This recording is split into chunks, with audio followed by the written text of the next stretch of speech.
नमस्कार, जय हिंद, जय भारत।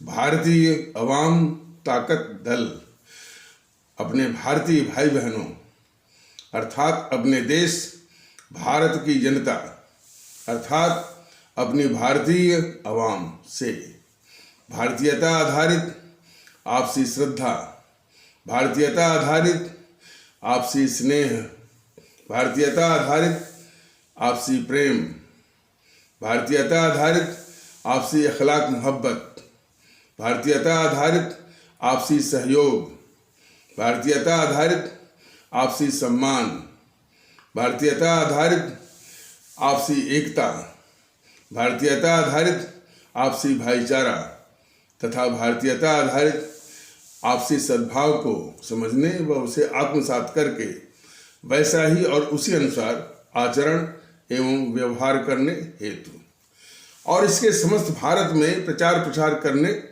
हेतु और प्रत्येक देशवासी को इसकी अहमियत और महत्व को समझाकर उसे अपनाते हुए वैसा ही और उसी अनुसार आचरण एवं व्यवहार करने हेतु और प्रत्येक देशवासी को अपना ही भारतीय भाई बहन मानकर, समझकर, अपनाकर उनके साथ वैसा ही और उसी अनुसार आचरण एवं व्यवहार करने हेतु सतत, सदैव और हमेशा अदब के साथ, आदर के साथ अर्ज करता है, विनती करता है। आज एक देश की महान हस्ती और देश के बहुत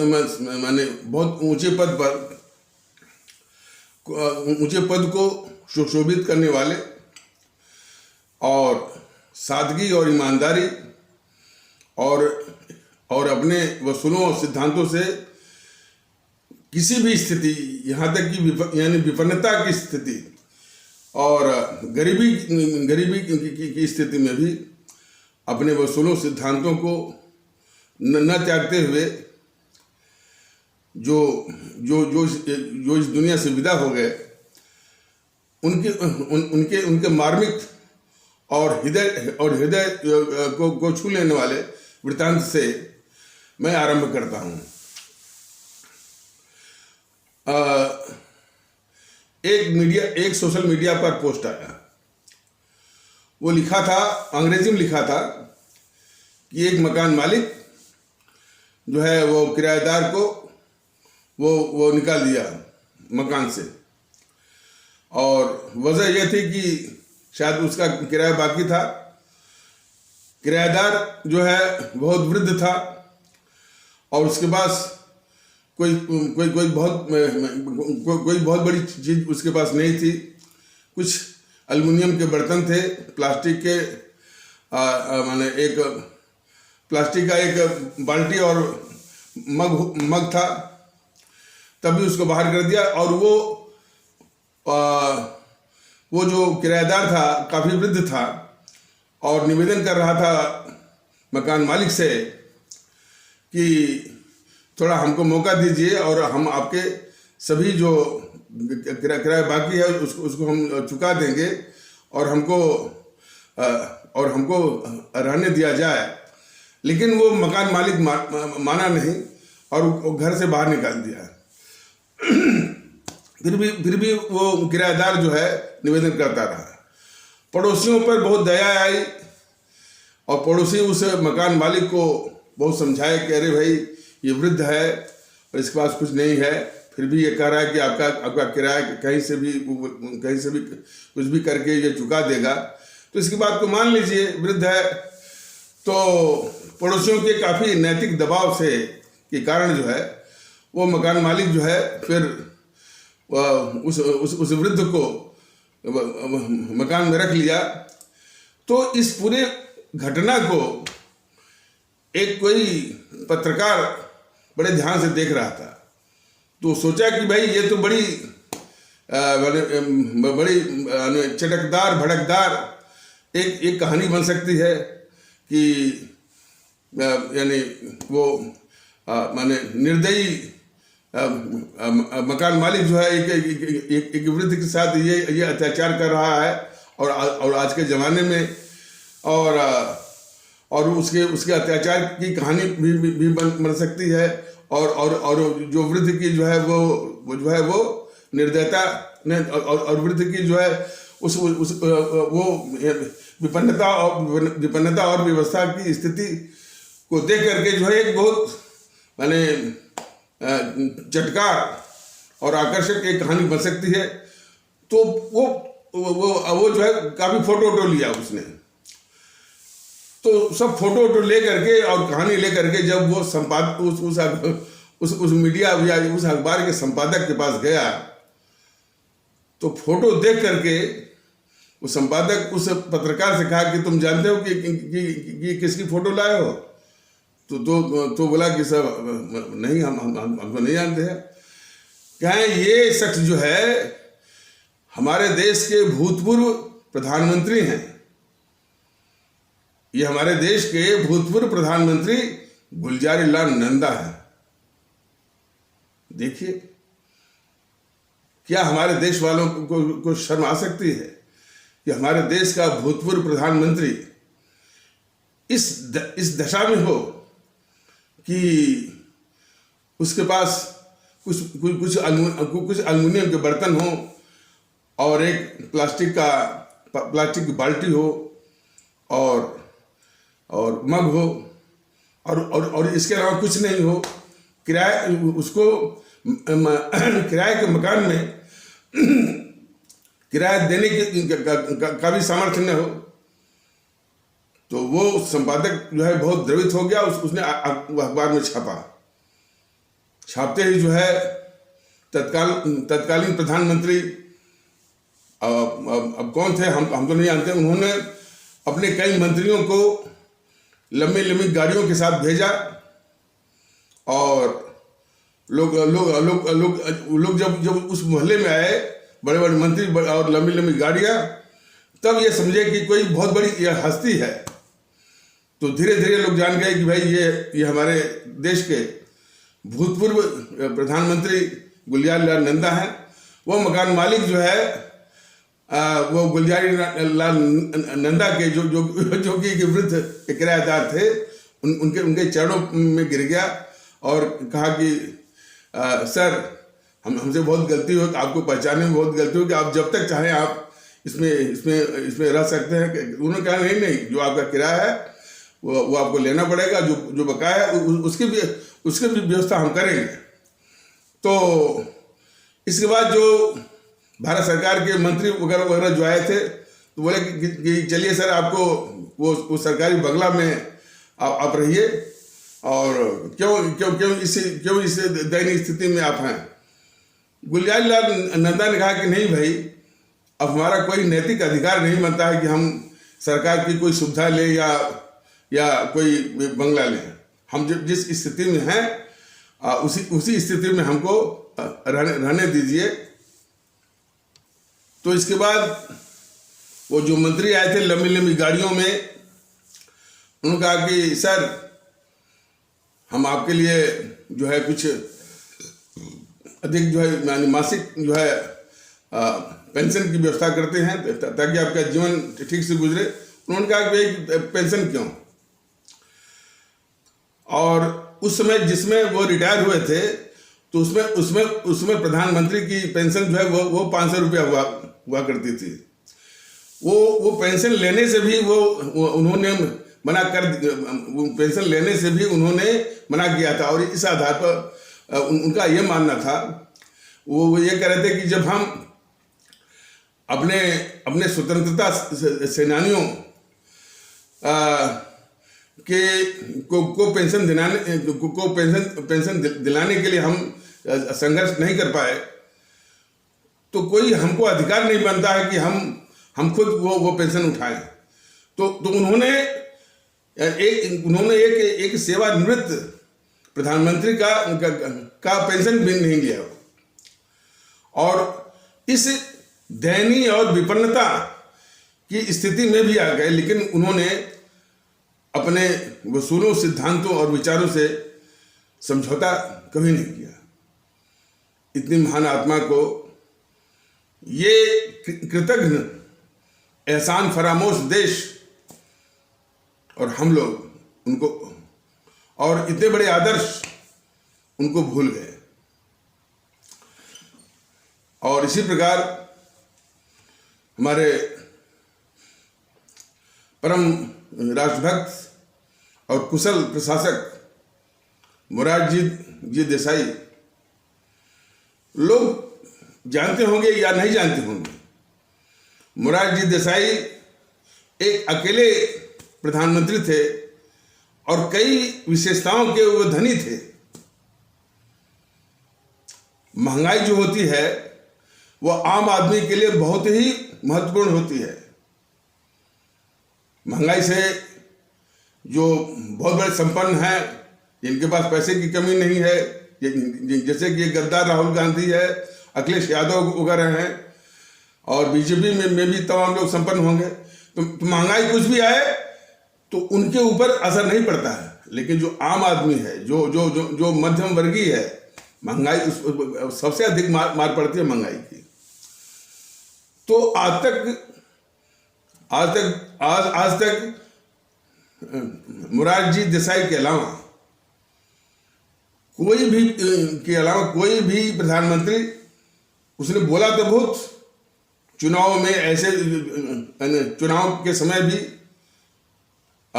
और ऐसे भी बहुत कुछ बोला कि महंगाई को हम कम कर देंगे, ये कर देंगे, वो कर देंगे। लेकिन मोरारजी देसाई के अलावा कोई भी प्रधानमंत्री इस महंगाई डायन को वो काबू में नहीं कर पाया। लेकिन हमारे आदरणीय और भूतपूर्व प्रधानमंत्री श्री मोरारजी जी देसाई ने महंगाई डायन को काबू ही नहीं किया, बल्कि महंगाई को नीचे भी लाए थे। और ये सरकारी अभिलेख में दर्ज है, ऐसी बात नहीं है। इसके तमाम किस्से भी हैं। किस्सा उसका ये है कि जो सरकारी कर्मचारियों को सरकार की ओर से जो महंगाई भत्ता मिलता है, तो उस भत्ते में एक जो है एक सोशल क्लास है, एक सामाजिक उसमें जो है एक उपवाक्य है।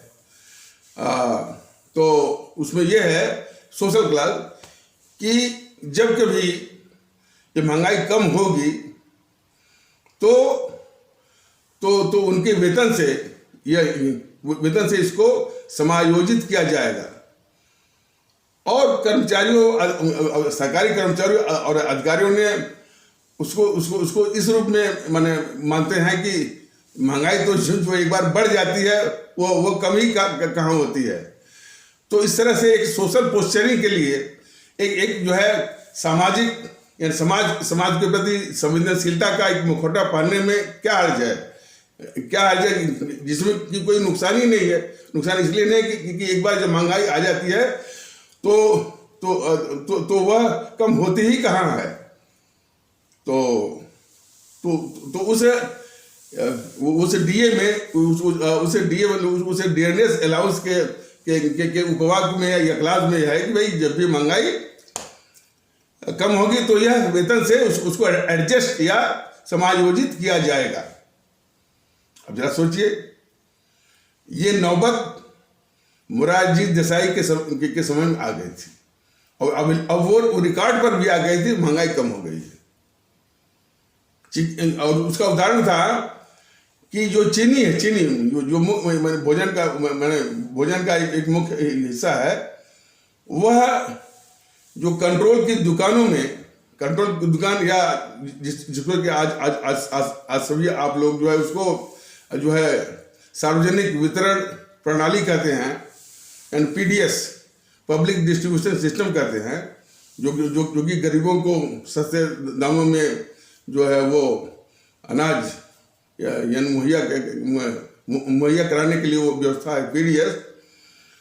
तो उसको पहले बोलते थे कि कंट्रोल की दुकान। तो कंट्रोल की दुकानों में चीनी महंगी थी, अब बाजार में और खुले बाजार में वो चीनी सस्ती हो गई थी।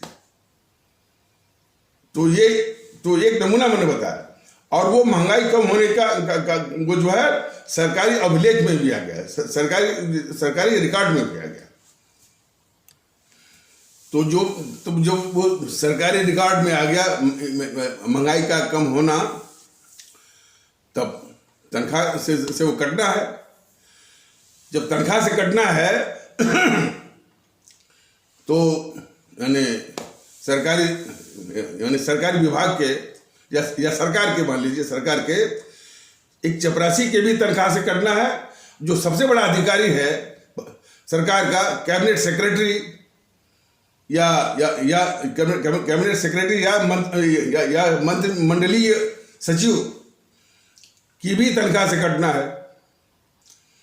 तो बिल्ली के गले में घंटी कौन बात है। तो क्योंकि ये सरकारी जो है वो प्रक्रिया है, फाइल बनी, फाइल चली, सब उस पर अपना गुगी जो है वो गुगी, आप सब गुगी माने सिग्नेचर बिठाते गए और किसी ने कोई उस पर टिप्पणी लिखा नहीं फाइल पर। और वो फाइल सीधे जो है प्रधानमंत्री श्री मोरारजी देसाई के यहाँ पहुंची फैसले के लिए। उन्होंने देखा तो उन्होंने बस यही उसमें टिप्पणी की, मोरारजी देसाई ने बस यही टिप्पणी की।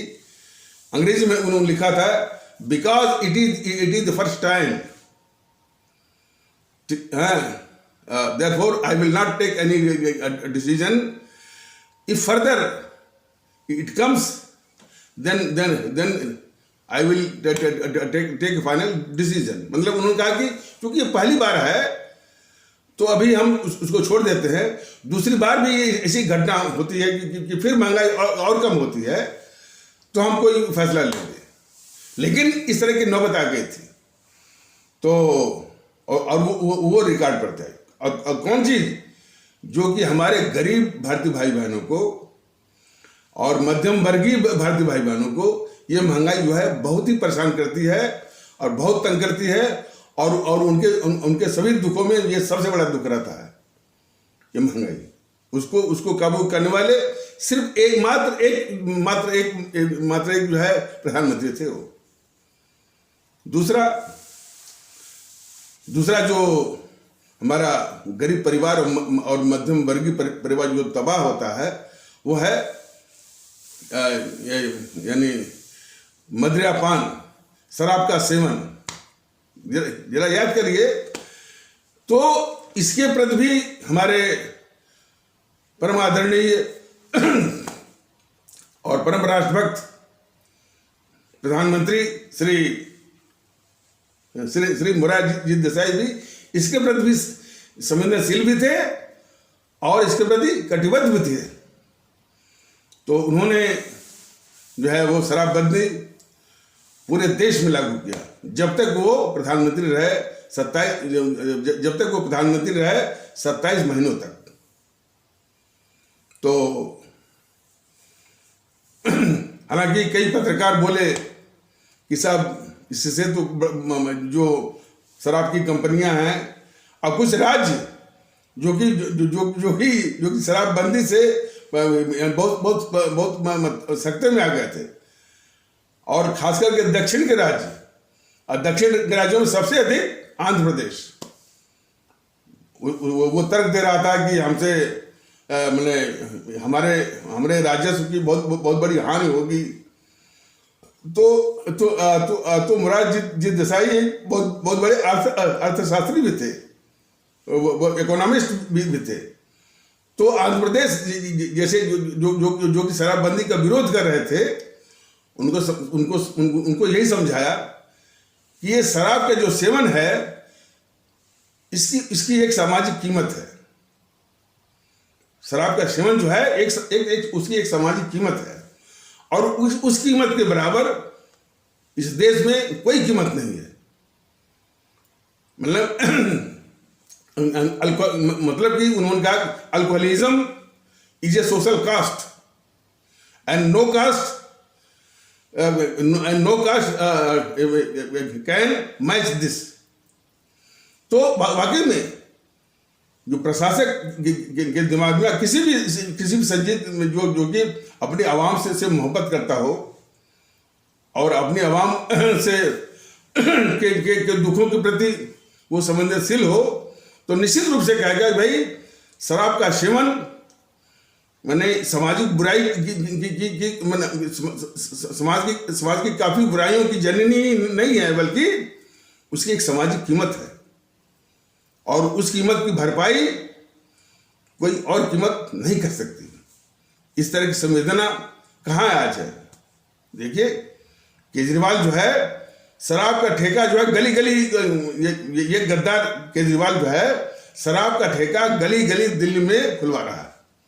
जरा इसको देखिए और उनको भी याद करिए कि जो प्रधानमंत्री रह करके पूरे देश में शराबबंदी जो है जब तक वो प्रधानमंत्री रहे उन्होंने पूरे देश में लागू किया।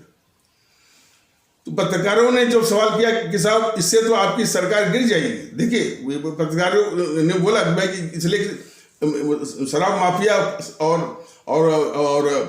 मैंने ये शराब के जो बड़े बड़े बैरन हैं, बड़े बड़े माफिया हैं, तो वो तो मिलकर के वो तो सब मिलकर के गैंग बना करके आपकी सरकार को गिरा देंगे। उन्होंने पत्रकारों से बेबाकी से बोला कि सरकार हमारी रहे चाहे जाए, ऐसा कोई बोलता है, ऐसा कोई प्राइम मिनिस्टर बोलता है हमारी रहे जाए, लेकिन ये शराबबंदी का फैसला जो है और ये शराबबंदी का फैसला लागू होकर रहेगा। जिसको इतना त्याग है कि भाई मेरी सरकार है चाहे जाए, लेकिन हम लागू करेंगे इसको, तभी लोग समर्थन करते हैं। और वो बहुत जो है सख्त किस्म के कुशल प्रशासक थे वो। दूसरा मुद्दा है इस देश के लिए आतंकवाद और अलगाववाद।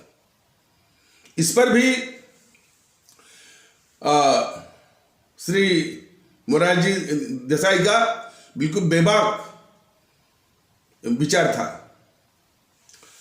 और जो शिलांग जो कि मेघालय की राजधानी है, वहां भी बोले थे और उसके अलावा जो है अन्य जगहों पर बोले थे।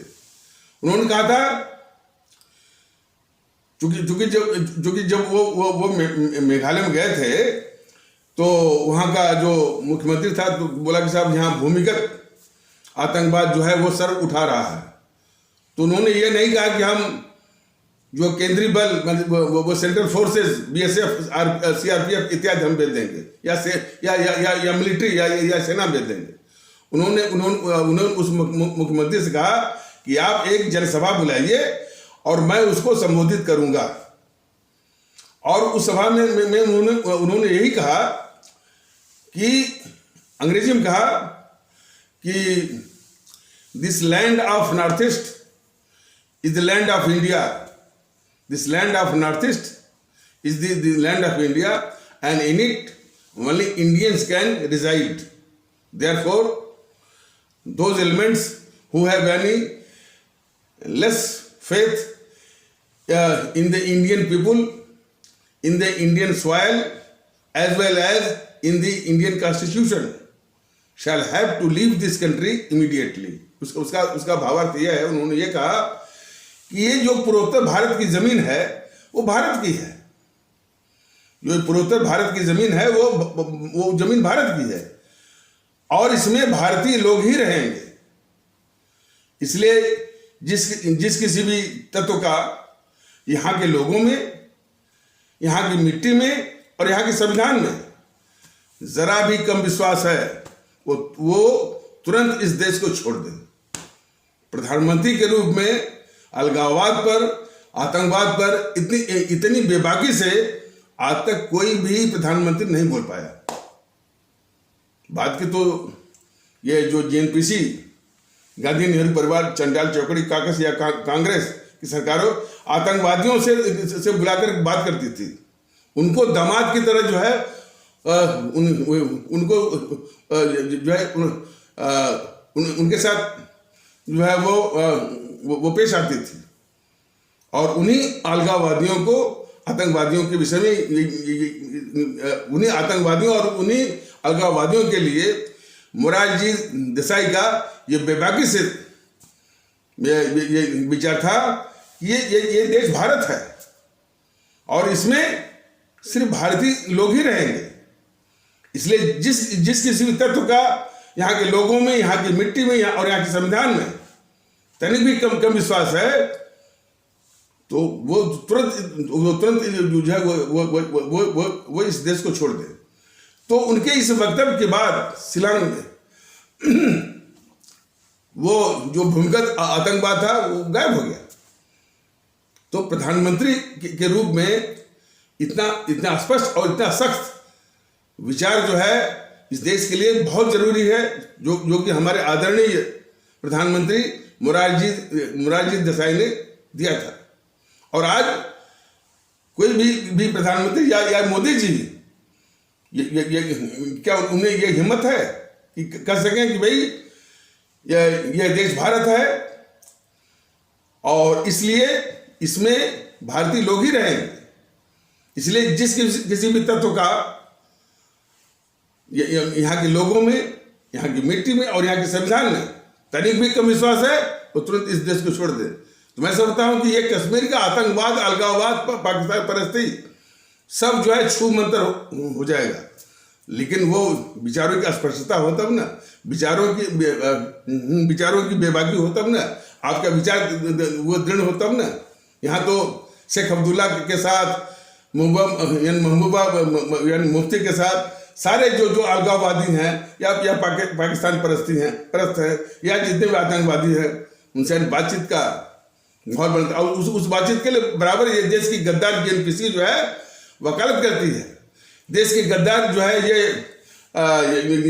ये बामदल उसकी वकालत करते हैं कि आतंकवादियों से बात करिए। तो ये बेबाकी थी हमारे उन प्रधानमंत्रियों को। और उसी प्रकार हमारे थे लाल बहादुर शास्त्री, माने सादगी और ईमानदारी के प्रतिमूर्ति थे। और अब ईमानदारी के विषय में हम क्या बताएं, वो जो पढ़ते थे तो वो मुगल सराय जो कि वाराणसी के पास ही है, उसी में उनका घर था। और वो गंगा नदी को पार करके आते थे पढ़ने के लिए। और प्रधानमंत्री भी हो गए तो उनकी सादगी गई नहीं। कई बार जो प्रधानमंत्री बने तो लोगों ने कहा कि अरे नया वो कुर्ता जैकेट कोट सिलवा लीजिए। उन्होंने कहा दो ही काफी है मेरे लिए, एक मैं पहनता हूँ और एक मैं खुद जो है वो धुल करके या साफ करके मैं रख देता हूँ। आज ये देश यानी उनकी सादगी का सम्मान क्यों नहीं करता। और एक घटना आई कि अक्सर ऐसा होता है कि आप जब बहुत बड़े पद पर पहुंच जाए, खास करके प्रधानमंत्री पद पर, तो जो कुछ चमचे होते हैं वो बगैर आपको बताए जो है आपके बच्चों को कुछ इस तरह का प्रलोभन, नौकरी वगैरह वो दे देते हैं। तो इस प्रकार कोई प्राइवेट कंपनी थी, तो एक माने यानी ऊंचे पद वाली नौकरी जो है इनके बच्चों को, इनके दो बच्चे थे इनके, सुनील शास्त्री और अनिल शास्त्री, इन दोनों को जो है वो दे देते हैं। और शायद कुछ स्वार्थी लोग होते हैं जो कि माने किसी की प्रतिष्ठा को डेंट करने के लिए वो ऐसा वो करते हैं।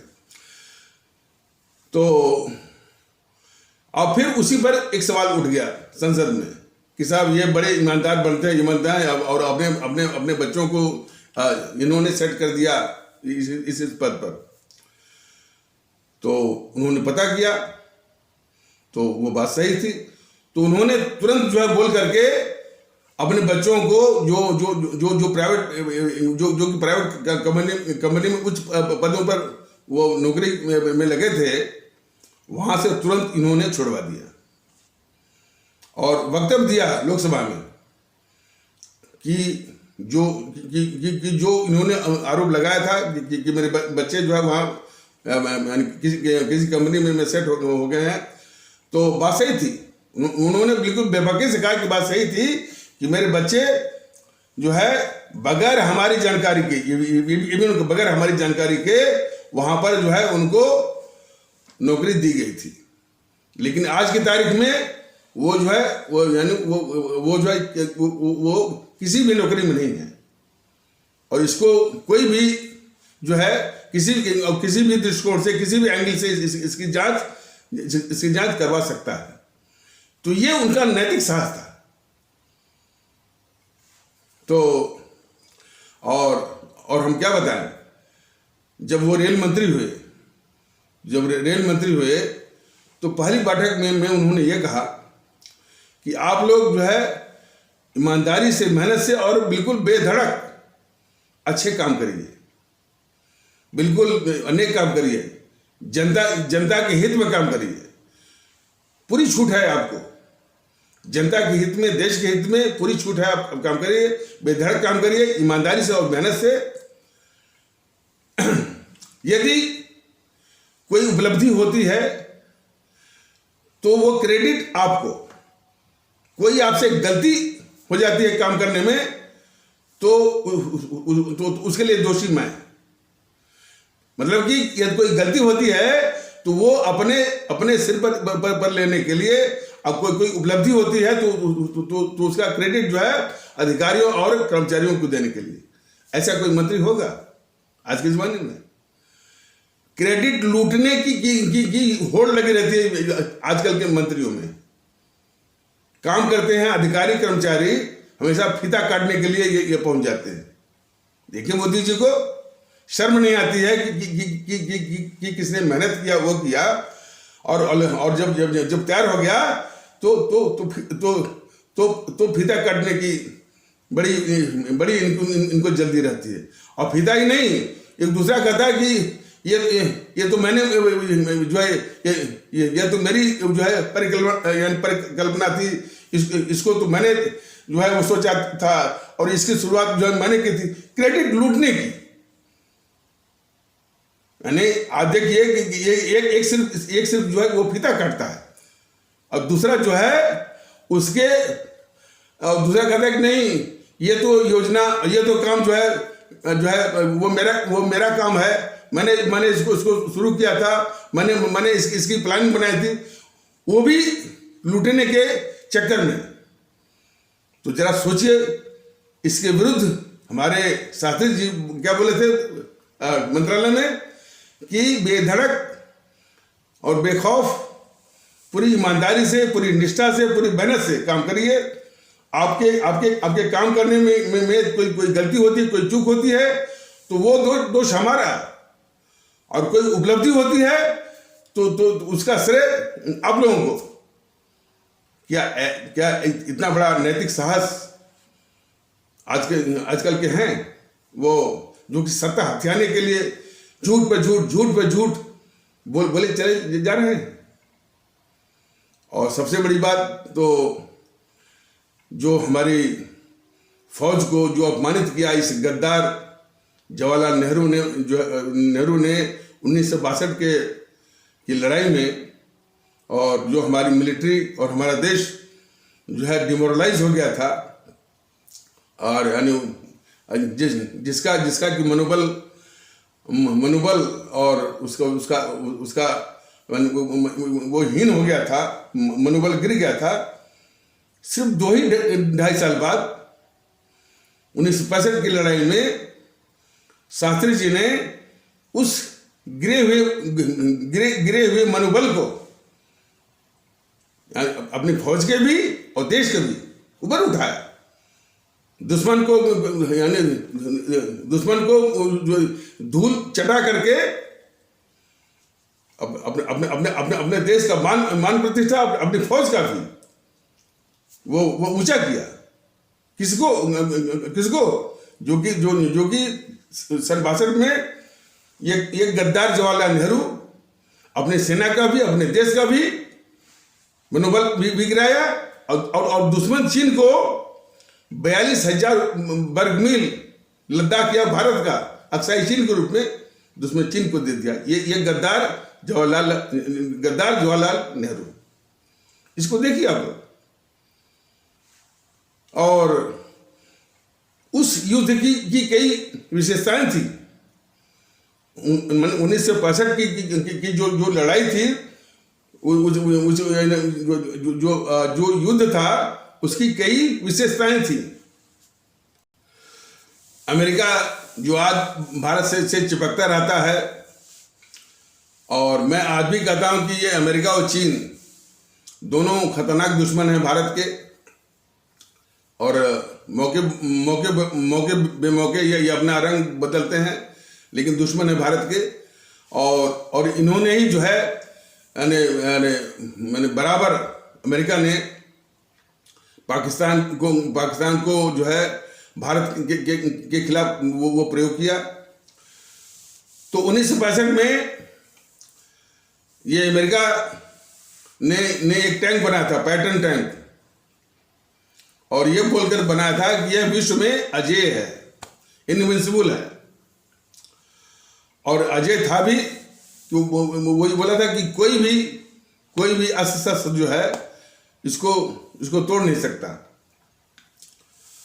तो वही पैटर्न टैंक वो पाकिस्तान को दे दिया उसने, ये इसी अमेरिका ने। और वो पैटर्न टैंक पाकर के पाकिस्तान जो है अब आसमान पे हो गया। वो बोला कि अब हम भारत को बिल्कुल फतेह कर लेंगे हम तो। और उसमें जो राजधानी जो है वो इस्लामाबाद नहीं थी, उसमें थी रावलपिंडी थी। उसमें पाकिस्तान की राजधानी क्या थी? रावलपिंडी।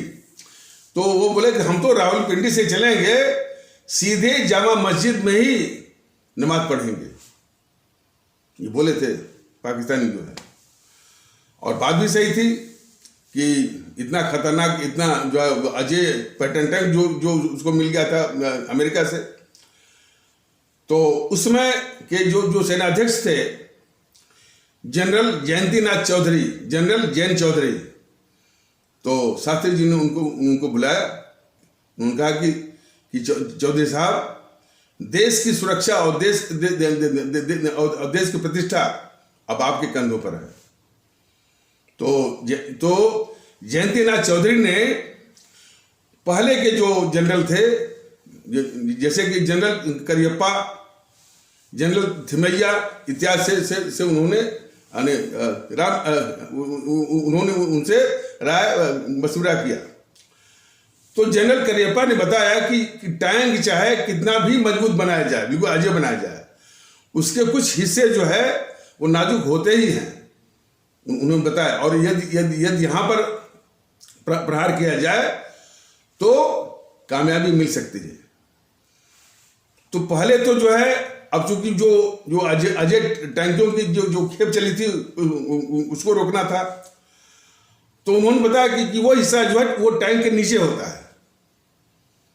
तो इन्होंने सैकड़ों सैनिकों को अपने शरीर में माने बारूद बांध करके लिटवा दिया।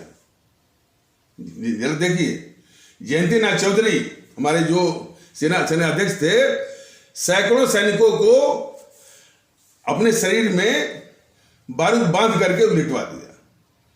वो सारे सैनिक तो शहीद हो गए, लेकिन उनसे जो टैंक गुजरते थे वो बारूद फटता था, और वहीं पर जो है वो टैंक जो है वो ध्वस्त हो गए। ये जो है तो पहली खेप को तो उन्होंने रोक दिया। तब तक इनको मौका मिला।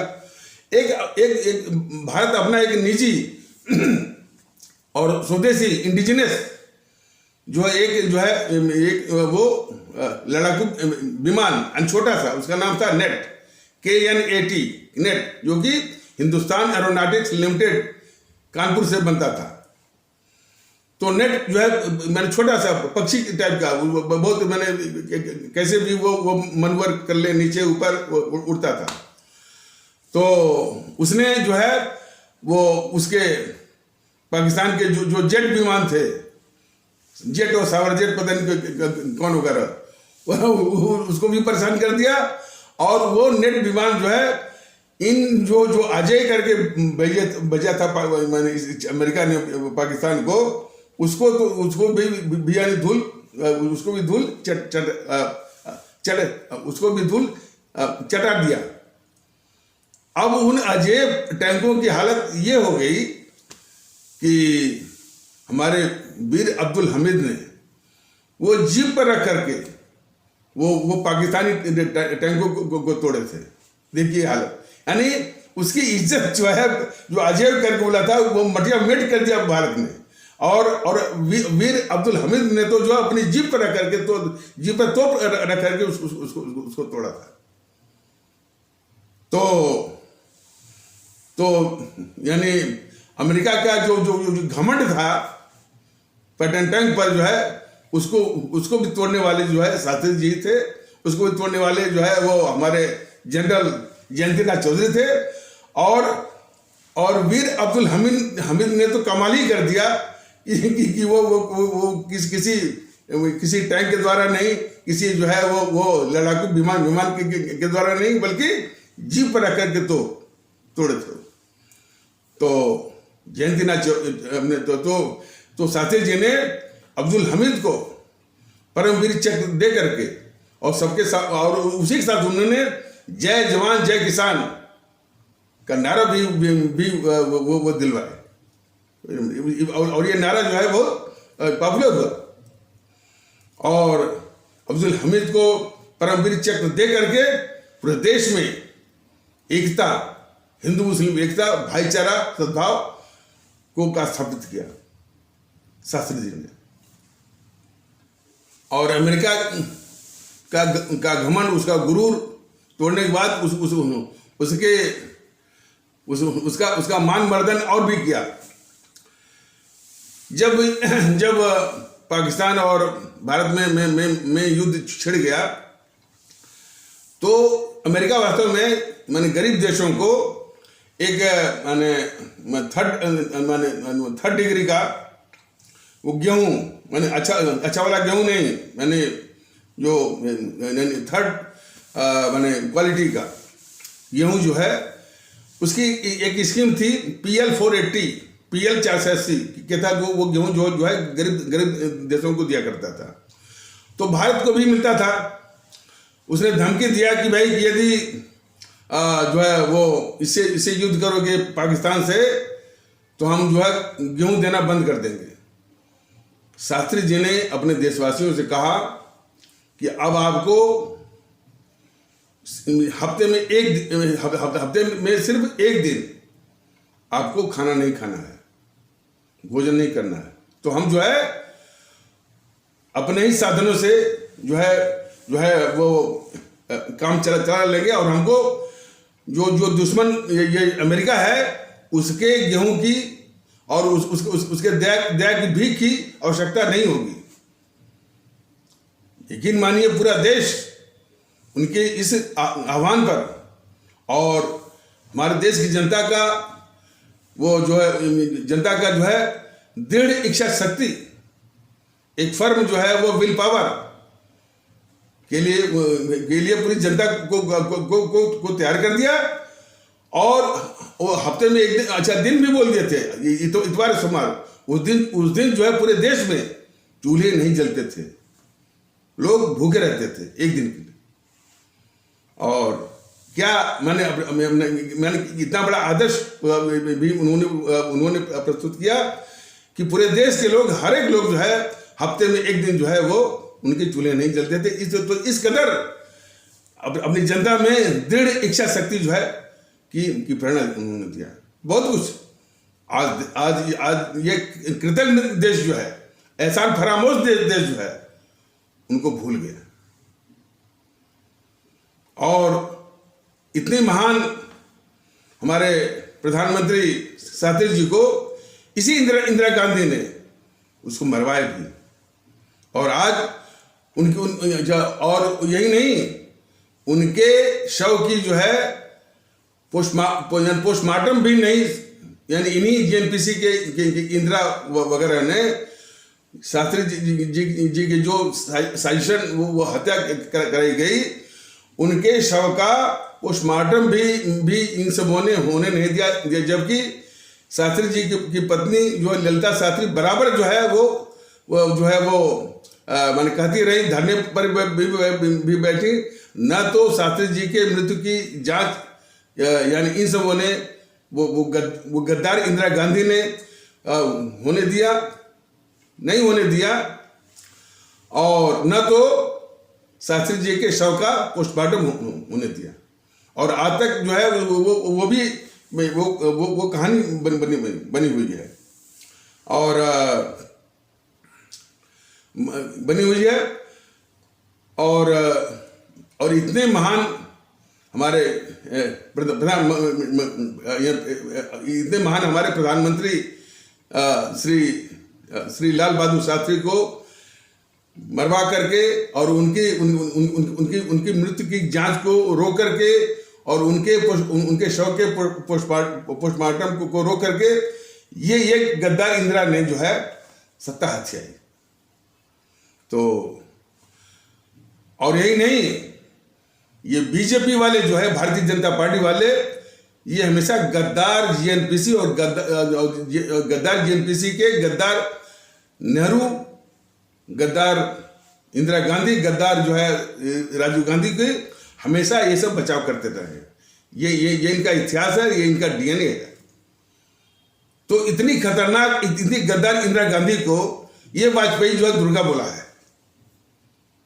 तो देश के लोग जाने कि बीजेपी जो है इस हमारे मुल्क के लिए जो है वो कितनी खतरनाक है कि इतनी खतरनाक जीएनपीसी का कोई भी हो, नेहरू हो, इंदिरा हो, राजीव हो, राहुल गांधी हो, हमेशा इन गद्दारों को बीजेपी हमेशा ये बचाती रही है। तो खैर, तो हमारे गुलजारी लाल नंदा, मोरारजी जी देसाई, लाल बहादुर शास्त्री, जिनके विषय में बताया गया है, हमेशा जो है सादगी, ईमानदारी, बेबाकी और सख्त प्रशासन और जो है महंगाई को कंट्रोल करना और शराबबंदी लागू करना, अलगाववाद और आतंकवाद पर जो है बिल्कुल बेबाक, स्पष्ट और बिल्कुल और मुल्क परस्त जो है वो विचार रखना।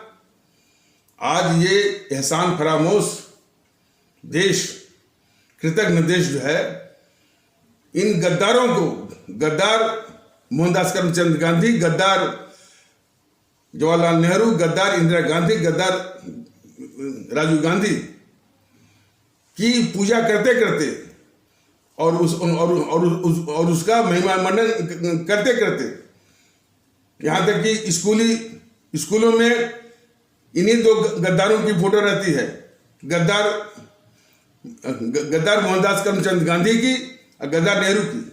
बच्चों के दिमाग में इन्हीं की बात को ठूसा जाता है।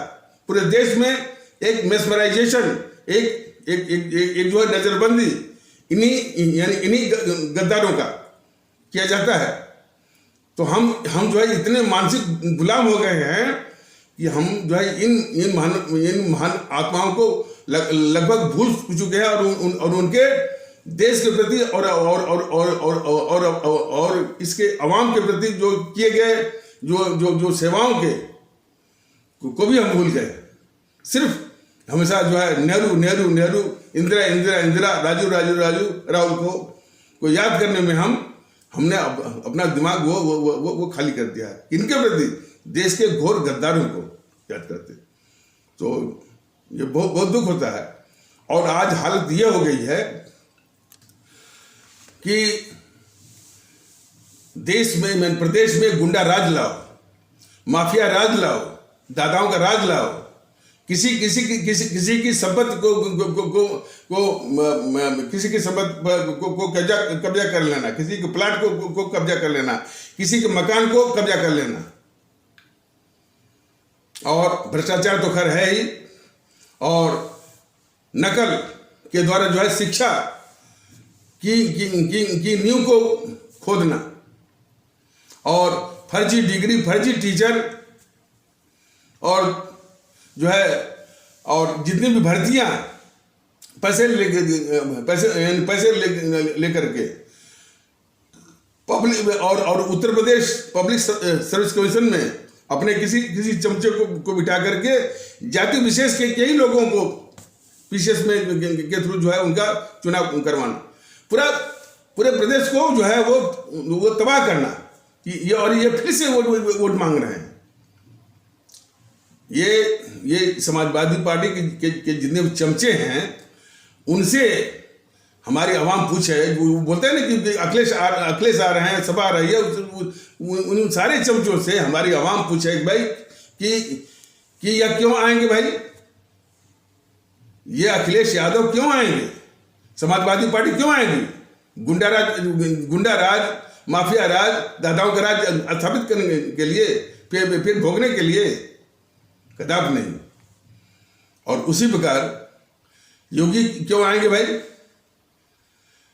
उसी प्रकार हमारी आवाम जो है, हमारे आदरणीय आवाम या हमारे आदरणीय भारतीय भाई बहन इन बीजेपी के चमचों से पूछें कि योगी क्यों आएंगे, जो है यानी नफरत फैलाने के लिए, हमारे इस्लाम आस्था वाले भारतीय भाई बहनों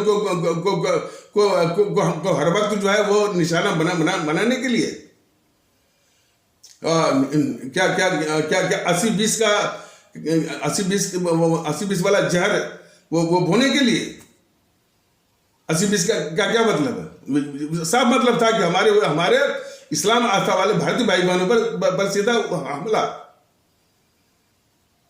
और फिर बाद में फिर उस पर लिपापोती कि नहीं ये 80-20 तो मैंने कुछ और है, इसका मतलब कुछ और है। जो लोग जो है धारा 370 मंदिर और ये विकास की बात नहीं करते हैं, वो 20 वाले हैं। मैंने तो सिर्फ विकास की बात दिखा करके हमारे समाज में वो नफरत फैलाने वाले और हर वक्त जो है हमारे इस्लाम आस्था वाले भारतीय भाई बहनों पर आक्रमण करने वाले ऐसा योगी क्यों चाहिए? और वो तो खुले रूप में कहता है, योगी खुले रूप में कहता है कि हमारे देश में कुछ लोग हैं जो कि जिनका तन तो भारत में है और मन जो है वो पाकिस्तान में है, और इस योगी का निशाना जो है उसी पर था। इस योगी का निशाना जो है अपरोक्ष रूप से हमारे इस्लाम आस्था वाले भारतीय भाई बहनों पर ही था। हमने तो वो यूट्यूब के माध्यम से कहा भी कि तुम्हें हालांकि तुम नहीं बोलना चाहिए कि योगी महोदय यदि आप में ये नैतिक साहस है तो नाम भी आप बोल दीजिए ना कि कौन ऐसे लोग हैं जिनका कि तन तो भारत में है और उनका मन बसता है वो पाकिस्तान में। नहीं बोल पाए। और हमने बताया भी कि ये नहीं कुछ उदाहरण। सबसे बड़ा ये राहुल गांधी है गद्दार, ये रहता है भारत में, भारत की सुविधाओं का लाभ भी उठाता है, भारत की व्यवस्थाओं का लाभ उठाता है, जितने भी संवैधानिक और कानूनी व्यवस्थाएं हैं उसका लाभ भी उठाता है, खाता यहीं पर है और भारत की थाली में छेद करता है। उसी का मन बसता है पाकिस्तान में। अब पाकिस्तान में नहीं बसता है, चीन में भी बसता है, इटली में भी बसता है। अब सवाल है कि योगी महोदय इतने खतरनाक गद्दार राहुल गांधी को अब क्या करेंगे? कार्रवाई करेंगे? आप करवाएंगे? आप सिवा देश में नफरत और जो है भेद विभेद विखंडन करने वाले और कराने वाले ऐसे योगी की आवश्यकता उत्तर प्रदेश को नहीं है। इसीलिए तो कहा जाता है कि इसीलिए बार बार वो निवेदन किया जाता है।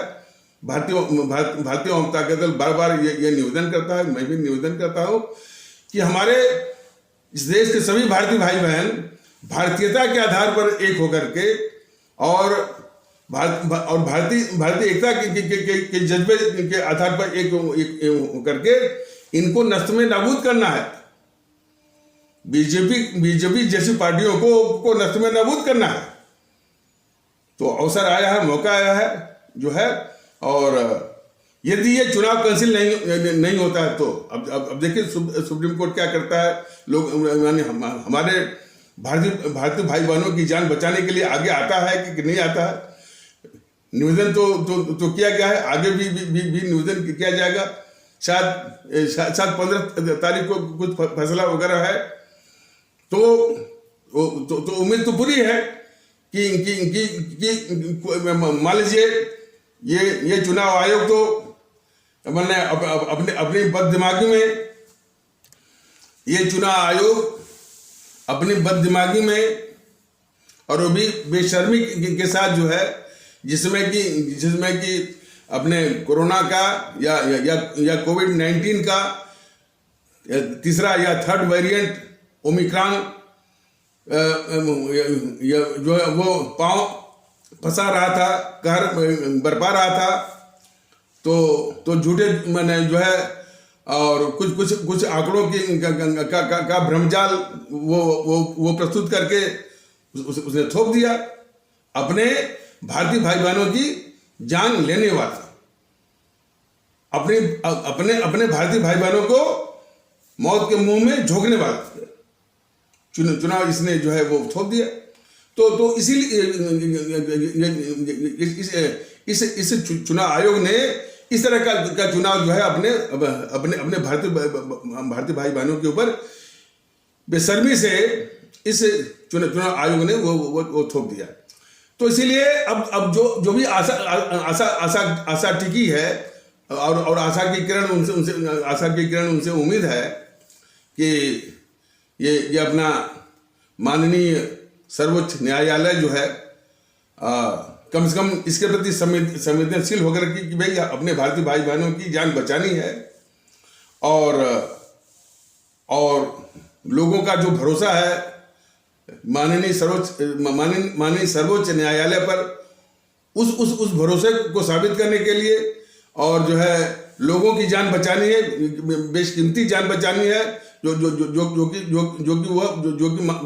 कि माननीय सर्वोच्च न्यायालय मौके बेमौके पर वो बोलता भी रहता है। तो उसी को साबित करने की एक घड़ी है और बहुत फैसले की घड़ी, क्योंकि उसको साबित करने के लिए कम से कम वो आ गया है और जो उचित जो है फैसला और उचित जो है वो निर्देश और ऑर्डर वो पास करे। तो ये उम्मीद है। और उस दशा में कि मान लीजिए चुनाव कैंसिल नहीं होता है, तब भी आप जो है सभी आदरणीय मतदातागण, भारतीय भाई बहन, उत्तर प्रदेश के आदरणीय मतदातागण, भारतीय भाई बहन, उत्तराखंड के आदरणीय मतदातागण, भारतीय भाई बहन, पंजाब के और आदरणीय मतदातागण, भारतीय भाई बहन, गोवा के, और उसी प्रकार हमारे आदरणीय मतदातागण, भारतीय भाई बहन, मणिपुर के सभी लोग भारतीयता के आधार पर एक होकर के भारतीय सद्भाव को बनाते हुए और जो है ये जो देश के दुश्मनों ने जो जातिवाद की, संप्रदायवाद की जो दीवार है उसको तोड़ करके भारतीयता के आधार पर एक होकर के इन सारी जो समाज को तोड़ने वाली जो शक्तियां हैं, जो कि राजनीतिक दलों के वेश में हैं, उनको नष्ट में नाबूद करने के लिए, शिकस्त ही नहीं, नष्ट में नाबूद करने के लिए ईवीएम मशीन पर नोटा दबाइए, नोटा। और इस नोटा के प्रतिशत को 90 के ऊपर जो है उसको पहुंचाइए। और जब आप ऐसा करेंगे दृढ़ इच्छा शक्ति के साथ, वहीं से जो है इस देश का उद्धार और आपका उद्धार, हमारा भी उद्धार वहीं से शुरू होगा। और ये पूरी जो है यानी मानसिक गुलाम की स्थिति है कि देश के इतने खतरनाक जो ताकतें हैं वो किस प्रकार सिर्फ सत्ता हथियाने के लिए जो है, यानी अब ये लोग कहते हैं ना कि मैंने जितने भी चमचे हैं बीजेपी के, जितने भी चमचे हैं वो योगी के, जितने भी चमचे अखिलेश या समाजवादी पार्टी के, अखिलेश आ रहे हैं, समाजवादी पार्टी आ रही है, योगी आ रहे हैं, मोदी आ रहे हैं, बीजेपी आ रही है, सब कहते हैं चमचे जो है। तो उन चमचों को से हमारी आवाम उनसे सवाल करे कि इनको क्यों आना चाहिए, यानी जो ताकतें जो है हमारी, जो ताकतें हमारे भारतीय भाई बहनों की जान लेकर के भी सत्ता हथियाने की और जो ताकतें हमारे भारतीय भाई बहनों की लाशों पर सत्ता हथियाने चाहती हैं, ऐसी ताकतों को जो है क्यों आना चाहिए, ऐसी ताकतों को जो है वो ऐसी ताकतों को सत्ता क्यों मिलनी चाहिए। ये सारे सवाल जो है हमारे आदरणीय भारतीय भाईमान वो बीजेपी के, योगी के, मोदी के चमचों से और जो है समाजवादी पार्टी के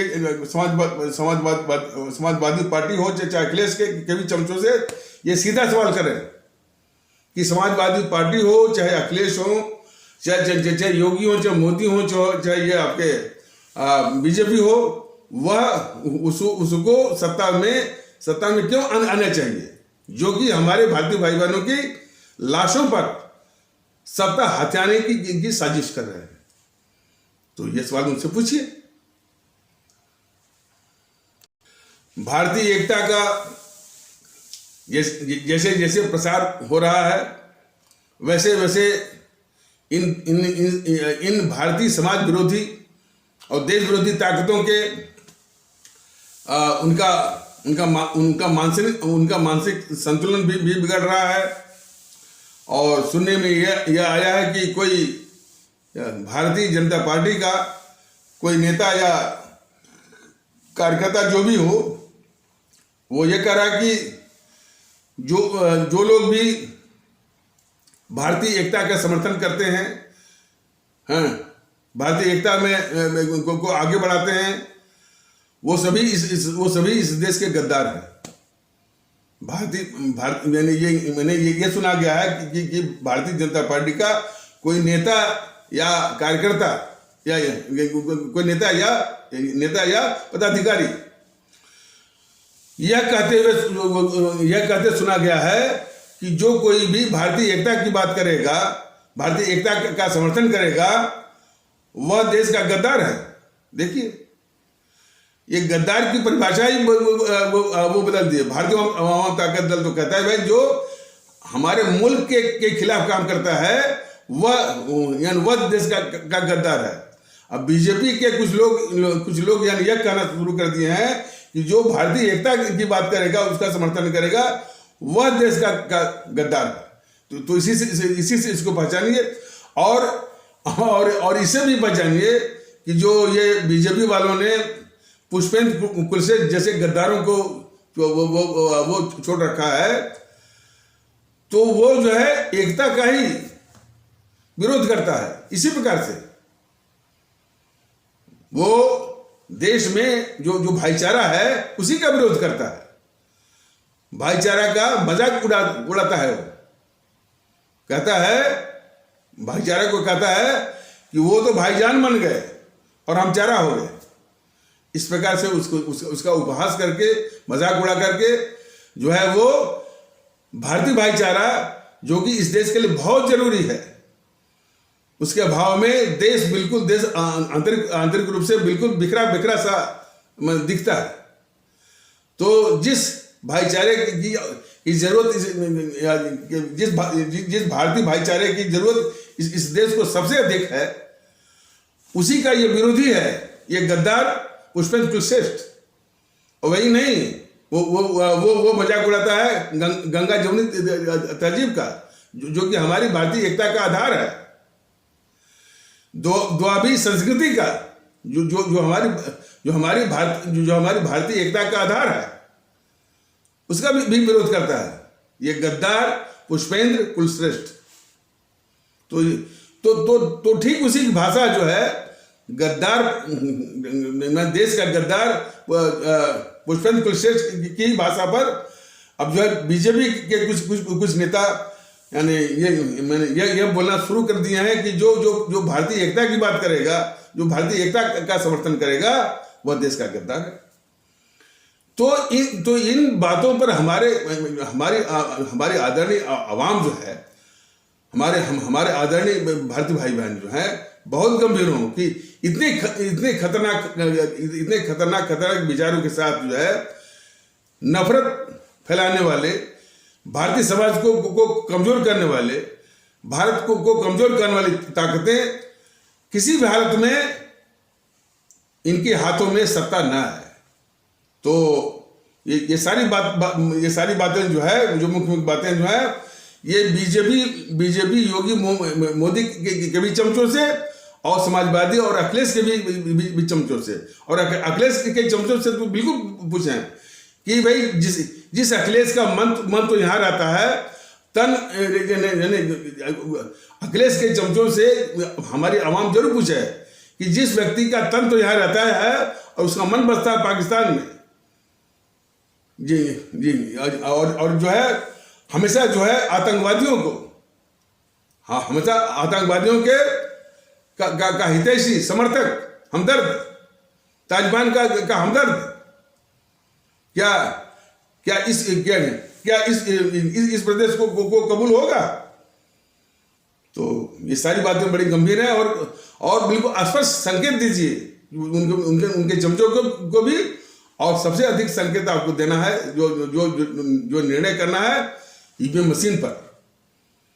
नोटा दबाइए, नोटा 90% के ऊपर, और इनको नष्ट में नाबूद करना है। तो इन्हीं आवश्यक शब्दों के साथ इस आवश्यक परिचर्चा को यहाँ पर विराम दिया जाता है। तब तक के लिए नमस्कार, जय हिंद, जय भारत।